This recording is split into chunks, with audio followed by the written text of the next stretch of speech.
Hello साथीहरु, आज चाहिँ नानी र म आलु र मुसुरी दालको थुक्पा अन्त आटाको थुक्पा बनाएर खाऊँ भनेको। के भन्छ, दाल थुक्पा भन्छ यसलाई चाहिँ। तपाईहरुकोमा के भन्छ? म चाहिँ आलु थुक्पा भन्छु, तपाईहरुले चाहिँ के भन्नुहुन्छ? अहिले म देखाउने छु तपाईहरुलाई कसरी बनाउँछु म भनेर। हेर्दै गर्नुहोस्। मैले चाहिँ आलु र दाल उयो गरेँ, धुइधाइ गरेँ। त्यहाँदेखि प्याज र टमाटर काटेँ, कुकर बसाइरहेको छु। त्यसमा अदुवा लसुन पनि हाल्नुपर्छ। म चाहिँ पिसेर एकदम राख्छु अदुवा लसुन चाहिँ, फ्रिजमा राखिराख्छु। यसरी गर्यो भने चाहिँ सजिलो हुन्छ नि हो। घरि नघरि तास्दै छिल्दै पिस्दै गर्यो भने ढिलो हुन्छ भनेर चाहिँ म चाहिँ एकदम रेडी राख्छु है अदुवा लसुन चाहिँ यसरी। अब तेल हाल्दैछु म। तेल कम्ती हाल्नुहोस्, भक्कु हाल्नु पर्दैन। प्याज हाल्नुहोस्, त्यहाँदेखि टमाटर हाल्नुहोस्, त्यहाँदेखि हल्दी हाल्नुहोस्, त्यहाँदेखि नुन हाल्नुहोस्। कतिको छ मान्छेले नुन हाल्नुहोस्, अहिले टेस्ट गरे पनि हुन्छ। नुन त त्यस्तो हाल्नु पर्दैन। त्यहाँदेखि तपाईँ अदुवा लसुनको पेस्ट हाल्नुहोस्।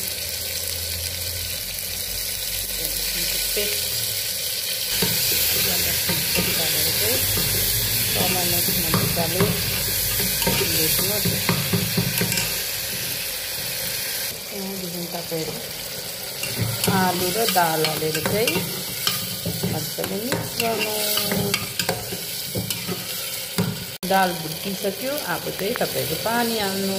कति चाहिन्छ तपाईहरुलाई पानी, कतिको झोल खानु मन लाग्छ त्यो पानी हालेर चाहिँ सिटी लगाइदिनुहोस् दाल बनाएको जस्तै पाराले। यहाँ चाहिँ म आटा पनि मुस्दैछु। आटा मुछेर चाहिँ मसिनो थुक्पा जस्तै काट्नुपर्छ, त्यहाँदेखि हाल्नुपर्छ दालमा। यो आटाको थुक्पा चाहिँ रेडी भयो। अब चाहिँ दालमा हाल्नुपर्छ। यो चाहिँ दालमा हालेर चाहिँ बनाउनुपर्छ। दाल चाहिँ रेडी भयो। अब थुक्पा हाल्नुपर्छ है गरेर यसरी हाल्नुपर्छ।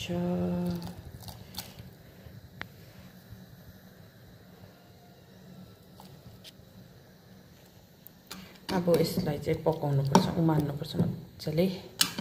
त्यहाँदेखि चाहिँ दाल थुक्पा रेडी भयो। आलु थुक्पा रेडी भयो। धनिया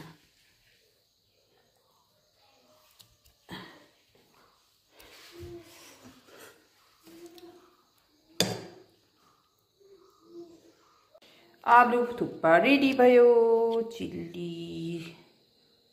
चिल्ली ओइलसँग अब खानुपर्छ।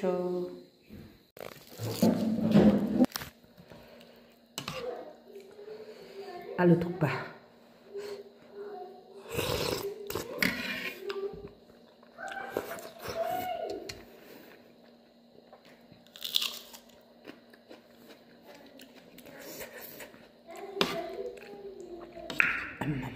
पिरो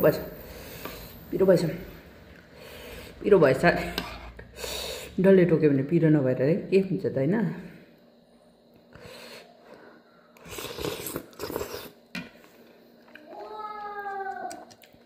नयाँ डल्ले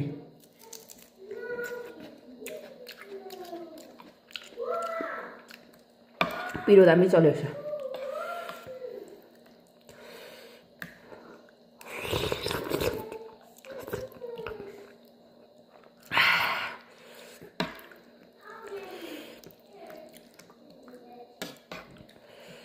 पिरो खानु मन लाग्यो भने चाहिँ मजाले पिरै खानु मन लाग्छ, पुरा पिरो खानु मन लाग्छ मलाई चाहिँ। यसरी चिल्ली ओइल पनि हाले हो थुक्पामा, सँगै डल्ले पनि टोक्दैछ। आम्मामा भुँडी दुख्यो भने चाहिँ गयो।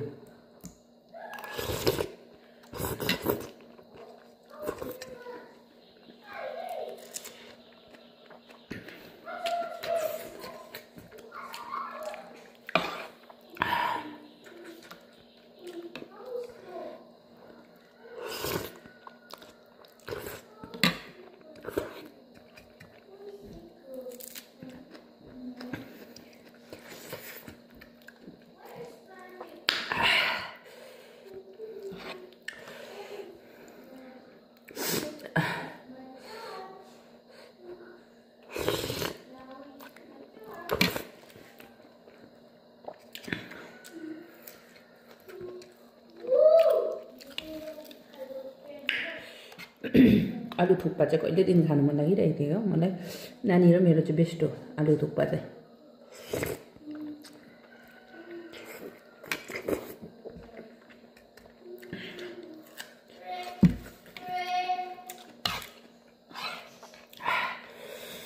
तपाईहरु पनि बनाएर खानुहोस् है दामी हुन्छ कस्तो पानी परेको बेलामा त झन् मजा आउँछ तातो खानु म चाहिँ आलु थुक्पा भन्छु घरि दाल थुक्पा भन्छु के भन्छु तपाईहरु चाहिँ के भन्नुहुन्छ यसलाई